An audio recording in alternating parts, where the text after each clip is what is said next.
नमस्कार, स्वागत है आपका। मैं हूं आपके साथ दिनेश अवस्थी। अलीराजपुर जोबट विधानसभा उपचुनाव में कांग्रेस छोड़ बीजेपी खेमे में आई पूर्व मंत्री सुलोचना रावत उम्मीदवार हैं, तो कांग्रेस से महेश पटेल मैदान में हैं। उपचुनाव में अब तक स्थानीय मुद्दे दोनों दलों ने प्रमुखता से नहीं उठाए हैं। 50 साल तक कांग्रेस से राजनीति करने वाले रावत परिवार की बहू सुलोचना का पाला बदलकर बीजेपी में आने को कांग्रेस सबसे बड़ा मुद्दा बना रही है।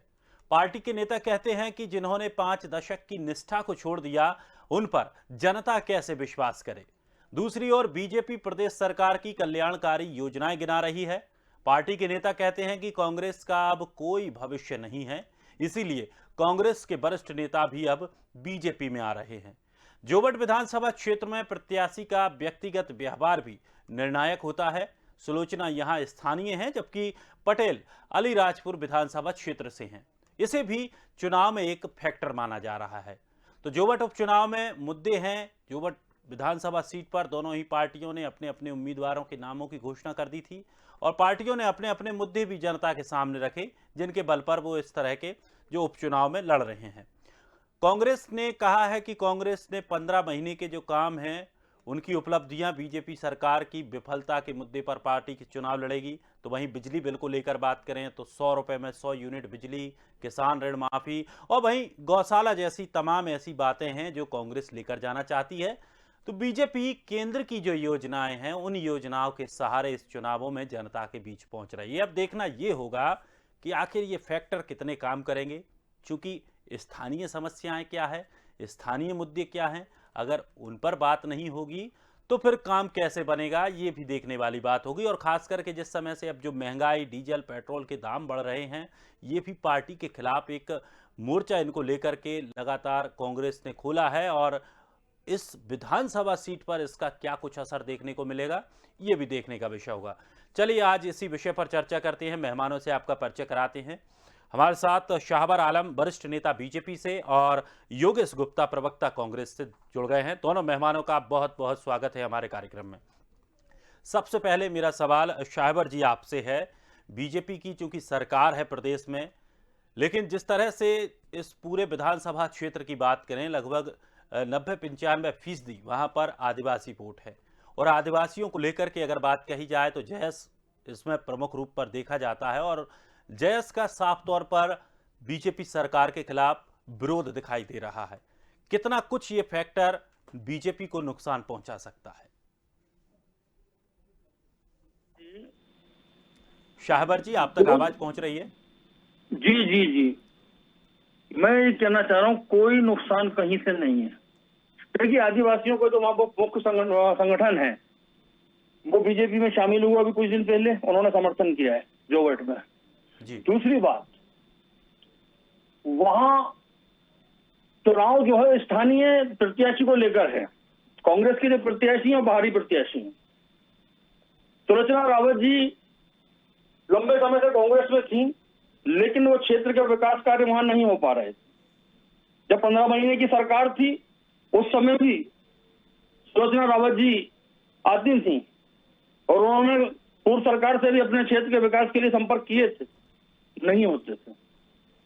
सुलोचना रावत जी का आना यानी क्षेत्र में विकास को कराने के लिए उन्होंने भारतीय जनता पार्टी को ज्वाइन किया। इसी प्रकार से आपने देखा होगा, मानधाता विधायक सचिन बिरला जी, जो कांग्रेस के विधायक हैं, वे भी अपने क्षेत्र से, उनके क्षेत्र में विकास कार्य नहीं हो पा रहे थे, इस कारण से उन्होंने भी भारतीय जनता पार्टी का दामन थामा। हर जनप्रतिनिधि चाहता है कि वे जनता के वादों पर खरा उतरे। इसीलिए सुलोचना रावत जी की जीत सुनिश्चित है, क्योंकि वे स्थानीय प्रत्याशी भी हैं और लंबे समय से उनका जनता से संपर्क है। जी बिल्कुल। योगेश जी, क्या ये बड़ा मुद्दा होने वाला है, स्थानीय प्रत्याशी और बाहर से लाया गया प्रत्याशी? क्योंकि इसको लेकर के भी चर्चा चल रही है और खास करके जो जोबट विधानसभा का मूड रहा है, वो हमेशा स्थानीय जो प्रत्याशी रहे हैं उन पर ज्यादा फोकस करके रहा है, उन लोगों को लाभ भी मिला है। देखिए दिनेश जी, जोबट विधानसभा से कलावती, स्वर्गीय कलावती भूरिया जी हमारी विधायक रही है 2018 में। उसके बाद भी कांग्रेस पार्टी को लगातार वहाँ के मतदाताओं ने अपना जन आशीर्वाद दिया है। बाहरी प्रत्याशी की बात कर रहे हैं, भारतीय जनता पार्टी के प्रवक्ता की बात पर मुझे हंसी आती है। इनके पास अपनी इतनी बड़ी पार्टी में कोई मूल प्रत्याशी नहीं है। कांग्रेस से आयतित प्रत्याशी सुलोचना रावत, जो पिछले 50 वर्षों से जिनका परिवार कांग्रेस से संबंध रहा, जिसको कांग्रेस के सर्वे में उचित उम्मीदवार नहीं माना गया था, उनको टिकट नहीं दी गई। तत्पश्चात उन्होंने महत्वाकांक्षा के चलते कांग्रेस पार्टी छोड़कर भारतीय जनता पार्टी का दामन थामा। इसको कहते हैं अवसरवादी राजनीति, ना कि विकास का कोई मुद्दा। विकास तो मध्य प्रदेश में पिछले 17 वर्षों में शिवराज सरकार ने किया ही नहीं। अगर विकास किया होता तो आज मध्य प्रदेश का वासी बिजली से त्राहिमाम नहीं होता। कई ऐसे क्षेत्र हैं जहां आज पेयजल पीने का उपलब्ध नहीं है, मूलभूत सुविधाओं से वंचित है मध्य प्रदेश का निवासी। 17 सालों के मामा के कुशासन के तत्पश्चात तो विकास के ऊपर ही सिंधिया जी आए थे भारतीय जनता पार्टी में। कितना विकास करा लिया उन्होंने ग्वालियर चंबल संभाग में पिछले 1.5-2 साल में। आज वहां खाद की किल्लत है, यूरिया की दिक्कत है। गुना और अशोकनगर में आज ही चक्का जाम और जोरदार प्रदर्शन हुआ है, पुलिस लाठीचार्ज हुआ है। तो ये विकास की केवल बातें ही बातें। विकास भारतीय जनता पार्टी के नेताओं का हुआ है, उनकी पार्टी फंड का हुआ है, आरएसएस से जुड़े हुए लोगों का विकास हुआ है। मध्य प्रदेश के वासी को तो केवल भाषण और झूठे आश्वासन के माध्यम से सिर्फ और सिर्फ बरगलाया गया है। निश्चित रूप से जोबट विधानसभा का प्रत्याशी जो हमारा है महेश पटेल, वो निकट में अलीराजपुर के रहने वाले हैं और कोई बाहरी प्रत्याशी नहीं है। महेश पटेल की जीत सुनिश्चित करने के लिए वहां के आदिवासी मतदाताओं ने कमलनाथ जी को अपना संपूर्ण समर्थन दिया है। माननीय कमलनाथ जी का जो 15 माह का कार्यकाल था, उसमें उन्होंने अनेक उल्लेखनीय कार्य आदिवासी भाइयों के लिए किए हैं और आदिवासी मतदाता ही वहां का जो जोबट का मुख्य जीत और हार का कर्णधार है, जो कांग्रेस के प्रति जिसका झुकाव सर्वविदित है। चलिए शाहबर जी, जैसा कि एक मुद्दा हमेशा से वहां पर बना रहा, जोबट विधानसभा को लेकर अगर बात करें, अलीराजपुर को लेकर बात करें, कि वहां के जो युवा हैं वो ज़्यादातर वहां पर कोई बड़ा काम नहीं है, कोई बड़ी फैक्ट्रियां नहीं है, बड़ा इंडस्ट्रियल एरिया नहीं है, जिसकी वजह से या तो वो राजस्थान पलायन करते हैं या फिर सीधा गुजरात की तरफ रुख करते हैं। तो क्या कुछ इन मुद्दों को लेकर के जो पार्टी है बीजेपी पार्टी, वो लोगों के बीच में पहुंच रही है? क्या लोगों को किसी तरह का कोई ऐसा आश्वासन मिल सकता है कि वहां पर कुछ बड़ा काम किया जाएगा जिससे कि जो वहां के स्थानीय युवा हैं उनको बाहर जाने की जरूरत ना पड़े? जी, ये मुद्दे नहीं, ये समस्या है और इस समस्या को सरकार सुलझाएगी। प्रत्याशी जीत के आएगा तब भी, और क्योंकि केंद्र और राज्य की सरकार भारतीय जनता पार्टी की है। शाहबर जी, आप सिर्फ ये कह पाए कि प्रत्याशी जीत कर आएगा तो, और अगर नहीं जीत के आया तो आपने कुछ नहीं कहा। तब भी मैं दोनों बातें कर रहा हूँ। देखिए, बात सिर्फ इतनी सी है कि कांग्रेस किस आधार पर जनता कांग्रेस को वोट दे। क्या केंद्र में सरकार है, क्या राज्य में सरकार है, क्या इनका चुना हुआ विधायक जो विपक्ष में बैठेगा वो क्या क्षेत्र के कार्य करा सकता है? जो भी फंड आता है, विधायक निधि, सांसद निधि, राज्य सरकार, केंद्र सरकार की निधि से ही क्षेत्र में कार्य होते हैं। जनता ये बात अच्छी तरह जानती है और ये मन बना के बैठी है जनता कि अब क्षेत्र विकास से उपेक्षित ना रहे। इस कारण से ही भारतीय जनता पार्टी के पक्ष में भारी मतदान होना है। सुलोचना रावत जी इसलिए आई कि उनको अपने क्षेत्र का विकास कराना है। अब देखिए, आप 50 साल से जो व्यक्ति जिसका परिवार एक किसी पार्टी के लिए मेहनत करता हो, वो इनके सररों में खरा नहीं उतरता। तो मुझे ये समझ में नहीं आया कि आखिर मापदंड क्या है कार्यकर्ता का। जो निष्ठावान लोग हैं जो 50-50 साल से कार्य कर रहे हैं पार्टी में, आप उनको भी ये मानते हैं कि वो किसी काम के नहीं है या वो सर्वे में नहीं है? किस प्रकार से संगठन चल रहा है, मेरी ये समझ में नहीं आ रही। मैं आपको दावे से लेकिन इतने पुराने कार्यकर्ता उस समय बीजेपी के भी तो वहां पर मौजूद होंगे, उनकी भी तो कुछ महत्वाकांक्षाएं होंगी। नहीं, उनकी बात कोई महत्वाकांक्षा नहीं। देखिए, मैं बात कर रहा हूँ सुलोचना रावत जी की, जिन्होंने अभी मेरे मित्र साथी बैठे हैं, उन्होंने कहा कि वे 50 साल पुरानी कार्यकर्ता थी, पार्टी की पदाधिकारी रही, विधायक भी रही, लेकिन वो मापदंड में खरी नहीं होती। भैया, कौन सा मापदंड हो गया है संगठन में, मेरे ये समझ में नहीं आता। कुल मिला के जो निष्ठावान लोग हैं जो जनाधार वाले लोग हैं उनका मन घुट रहा है ईमानदारी से। मैं कोई राजनीति की बात नहीं कर रहा। तो ऐसे लोग वो अपने क्षेत्र में विकास के लिए भारतीय जनता पार्टी, क्योंकि जो विश्व का सबसे बड़ा राजनीतिक संगठन है, केंद्र में जिसकी निरंतर सरकार चल रही है, राज्य में जिसकी सरकार है, तो लोग अब भारतीय जनता पार्टी से जोड़ना चाहते हैं। इसीलिए इनके विधायक, मंत्री, नेता कई तादाद में, केवल मध्य प्रदेश की बात नहीं कर रहा, अन्य राज्यों में भी हो रहा है। अब आप अगर देखें तो जतिन प्रसाद का क्या हुआ, और भी लोग जो आने वाले हैं या आ रहे हैं, क्यों हो रहा है ऐसा? तो अभी मेरे मित्र साथी को अपने संगठन पर ध्यान देना चाहिए। सत्ता तो, जनता तो सत्ता के साथ है, और क्योंकि विकास कार्य जो है सत्ता पक्षी ही के द्वारा कराए जाते हैं। आप वादे कर रहे हैं कि हम गौशाला खोलेंगे, 100 रुपए यूनिट बिजली देंगे। मुझे लग रहा है कि ये 2023 की बात कर रहे हैं, ये उपचुनाव है। आप घोषणा पत्र लेके बैठे हुए हैं। आप सोचिए कि विकास कार्य कौन कराएगा अभी इस समय? सत्ता पक्ष कराएगा, या इनके ये बिजली के बिल माफ करा देंगे क्या? 100 रुपए यूनिट ये बिजली दिला सकते हैं क्या? उसके लिए क्या धरना देना पड़ेगा इनको, या ये आंदोलन करेंगे, या सरकार जनता को उपलब्ध करा सकती है? चलिए योगेश जी, सरकार ही उपलब्ध कराएगी ना। तो ये मुद्दे ही नहीं है इनके मुद्दे ही सही नहीं है। योगेश जी जवाब ले लीजिए। देखिए दिनेश जी, दल बदलू को देंगे चोट, पंजे का बटन दबाकर। क्या नारों पे चुनाव लड़ रहा है यार। ठीक उसी प्रकार जिस प्रकार दमोह उपचुनाव में राहुल लोधी कांग्रेस छोड़कर बीजेपी का दामन थामा था, और उनको वहां जनता ने कड़क सबक सिखाया था। मुद्दे की बात करता हूँ, मैं गिनवाता हूँ मुद्दे। 17 साल में आपने जोबट विधानसभा में क्या दिया है? ना सड़क है, ना बिजली है, ना पानी है।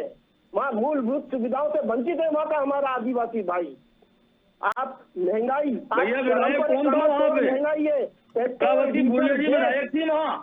पेट्रोल डीजल गैस की बढ़ती हुई कीमतें, खाने का तेल, दाल दर्जन 100 रुपए से ऊपर, टमाटर 60 रुपए से ऊपर, ये मुख्य मुद्दे हैं। बढ़ती हुई बेरोजगारी, आज हमारा युवा बेरोजगार है, किसान परेशान है, आत्महत्या कर रहा है। अरे भाई टमाटर महंगा है तो ये क्या जोबट विधानसभा का मुख्य मुद्दा है आपका? बीच में बोलने से आप अपनी बातों को साबित नहीं कर पाएंगे। मैं आंकड़ों के माध्यम से आपको बातें रख रहा हूँ, और जनता जागरूक है, वो समझ रही है कि 5 किलो अन्न जन से कुछ नहीं हो रहा है। बदले में हमसे तेल के ऊपर टैक्स वसूला जा रहा है, पेट्रोल के ऊपर टैक्स वसूला जा रहा है, डीजल के ऊपर टैक्स वसूला जा रहा है, और आम जनता पूरी तरह से परेशान है।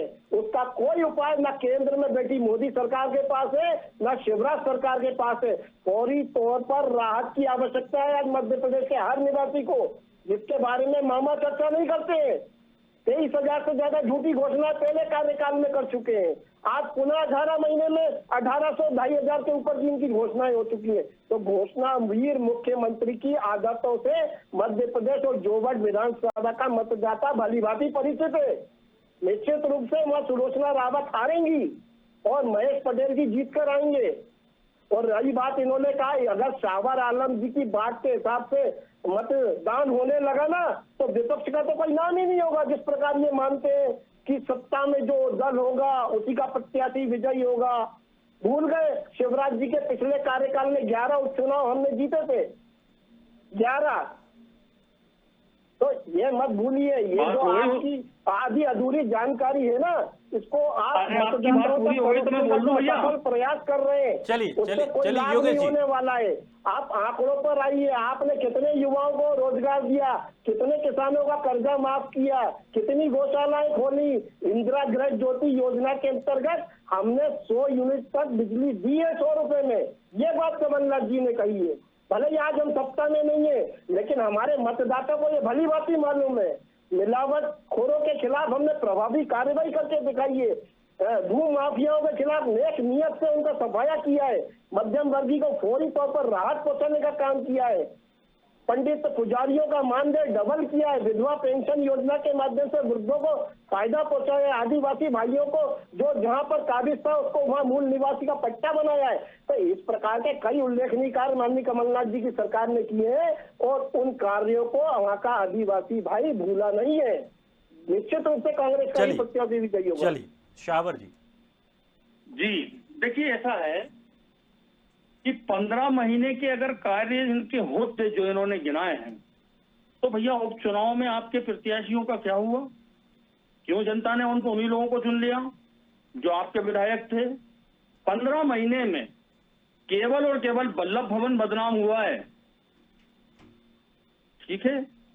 और आप बता रहे थे अभी कि आपका मुख्य जो चुनावी मुद्दा है जोबट का, वो टमाटर और तेल है बताया आपने।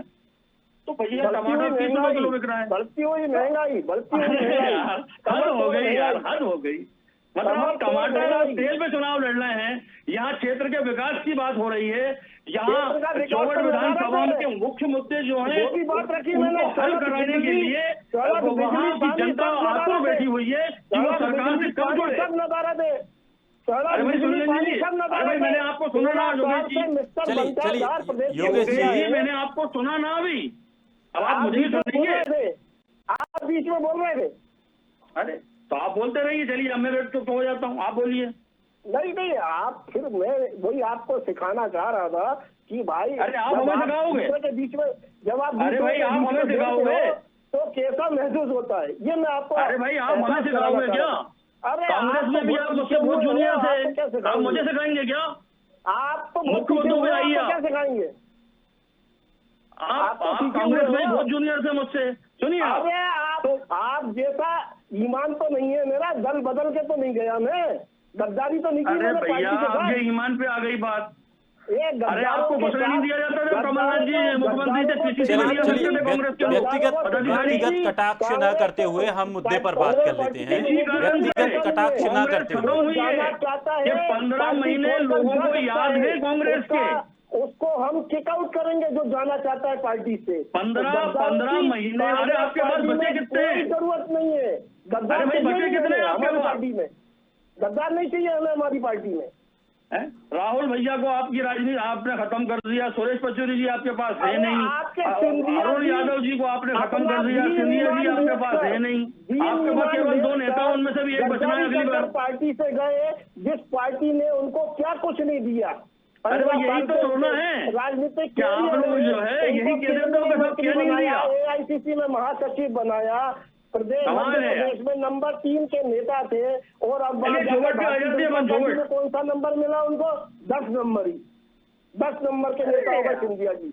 बहुत बड़ा पूर्ण कहानी का अध्यक्ष बना लीजिए कांग्रेस में, बीजेपी में राहुल गांधी जी को बना लीजिए, क्या है कर लिया। 10 नंबर ही हो गए आजकल सिंधिया जी।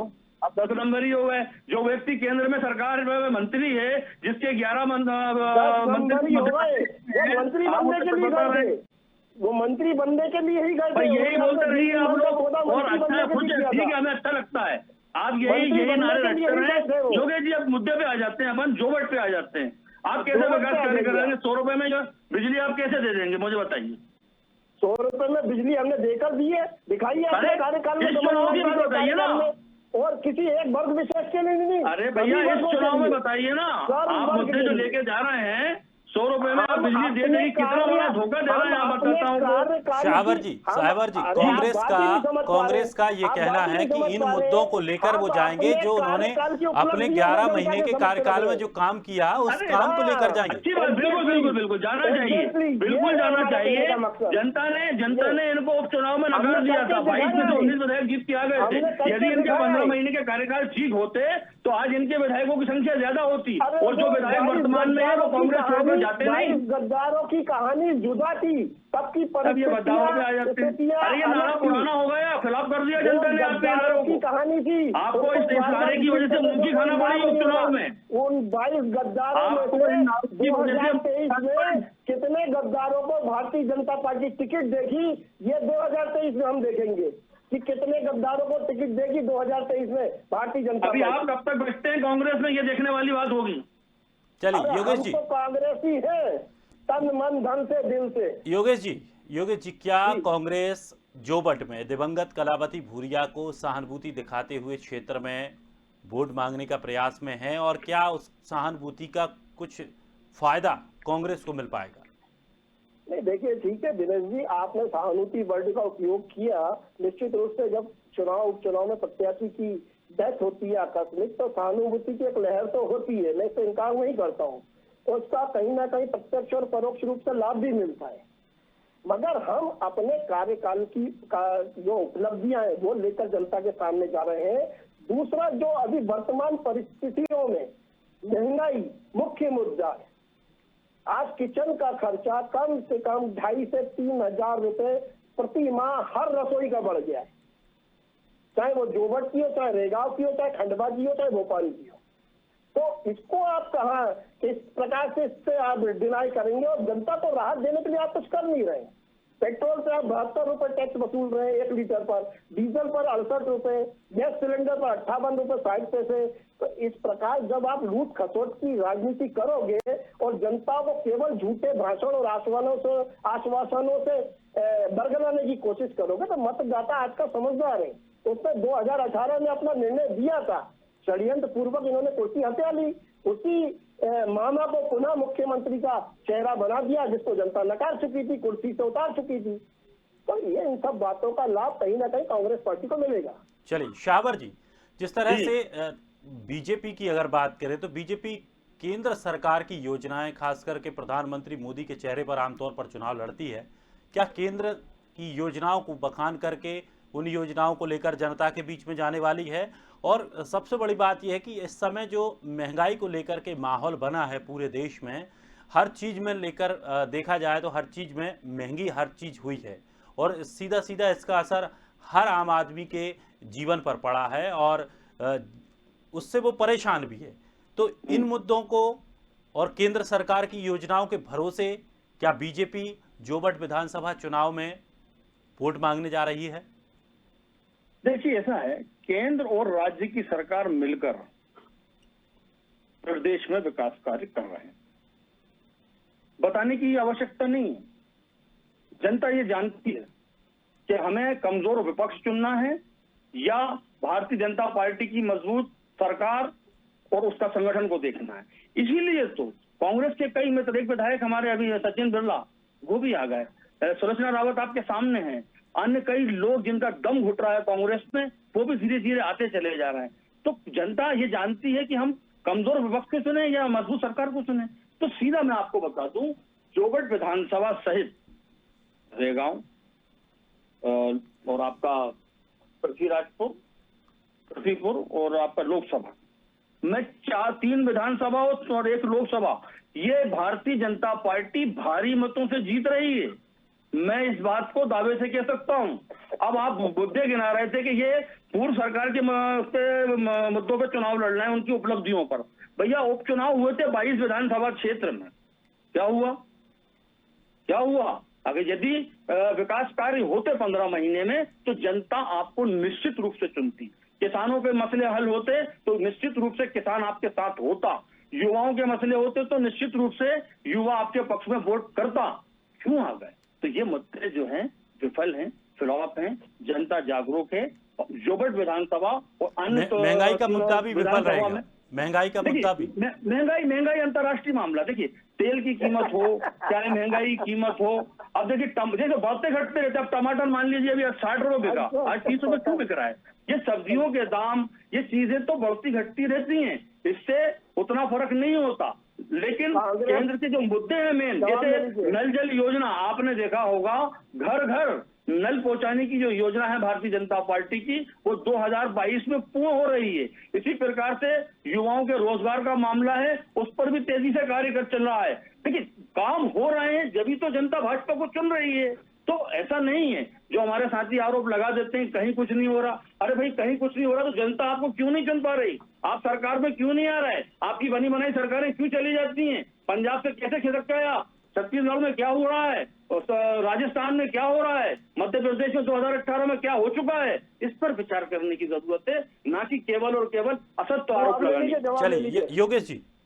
हाँ, देखिए दिनेश जी, पंजाब की इनको जानकारी है नहीं। मेरा निवेदन है, शावर जी जानकारी लेके बेटा करो। पंजाब में अच्छा। आज भी हमारी सरकार है, राजस्थान में आज भी हमारी सरकार है, छत्तीसगढ़ में अरे आज तो भी झगड़ों हमारी की बात कर रहा हूँ भैया मैं। मध्य प्रदेश में गद्दारों ने अपना 35-35 करोड़ में ईमान बेचा, राजा महाराजा बिक गए। इसलिए अच्छा, हमारी ये सरकार कैप्टन अमरिंदर सिंह भी गद्दार थे क्या? उनको हटा दिया आपने? कांग्रेस पार्टी ने अपना जनादेश दिया था, उसके बाद दमोह में क्या हुआ? आप 22 चुनाव की बात करते हैं। अरे दमोह का चुनाव कांग्रेस नहीं जीती भैया। अभी तीनों विधानसभा खंडवा में आप देखना क्या कांग्रेस अपने दम पर दमोह का चुनाव नहीं जीती। आपको शायद जानकारी नहीं है।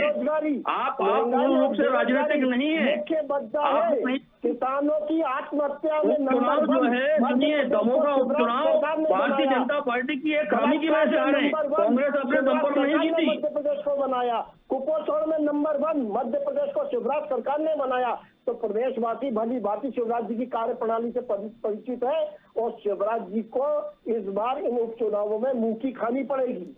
चलिए बहुत बहुत शुक्रिया योगेश जी, चलिए। शाहबर जी, हमारे साथ जुड़ने के लिए, अपना अपना पक्ष रखने के लिए। लेकिन जिस तरह से जोबट विधानसभा उपचुनाव हो रहा है, उसमें दोनों पार्टियां, चाहे बीजेपी की बात करें, कांग्रेस की बात करें, अपना पूरा दमखम लगा रहे हैं। अब देखना यह होगा कि जोबट की जनता किसे स्वीकार करती है और किन मुद्दों पर वो अपना फैसला लेने वाली है। फिलहाल इस खास कार्यक्रम में इतना ही। ताजा तरीन खबरों के लिए आप बने रहिए स्वदेश के साथ। सबसे पहले देश।